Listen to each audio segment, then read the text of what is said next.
પાટણ નગરપાલિકા છેલ્લા ઘણા દિવસોથી વિવાદોમાં ઘેરાયેલી જોવા મળી રહી છે,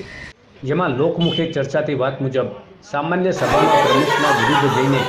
મત આપવા બદલ ઉપપ્રમુખની ઓફિસ જે 2 વર્ષથી ફાળવાયેલી હતી તેને અચાનક જ પ્રમુખ દ્વારા મુલાકાતી ખંડ બનાવી દેતા ઉપપ્રમુખ હિનાબેન શાહ બે બાકડા થઈને તેમના સાથી મિત્રો સાથે ઓફિસ બહાર પોતાનો બળાપો ઠાલવતા નજરે પડ્યા હતા અને અંતે તેઓએ એ ડિવિઝન પોલીસ સ્ટેશન ફરિયાદ નોંધાવવા ગયા હતા। ત્યાં પોલીસે તેમની ફક્ત અરજી લીધી હોય તેવું આધારભૂત સૂત્રો તરફથી જાણવા મળી રહ્યું છે। 7 સાલ ત્યાં સુધી તો બોર્ડ પડ્યા પછી અમે ત્રણથી છૂટા પડ્યા, કાલે રજા નહોતી બસ તો અજાણ્યા સબસેટ તોડી હોય ને મારી અને મારા ઘરનો દસ્તાવેજનો કાગળ પણ અંદર તો કાગળિયા પડ્યા જ રોકડ રૂપિયા હતા અંદર 850 મેં 100 રૂપિયા ત્યાં મુકેશભાઈ પટાવાળા ચા પાણી નાખ્યા હતા, 10 દિવસ ચા મંગાવી એટલે અને બીજા 750 રૂપિયા મારા નાના પર્સમાં નહીં પડ્યા।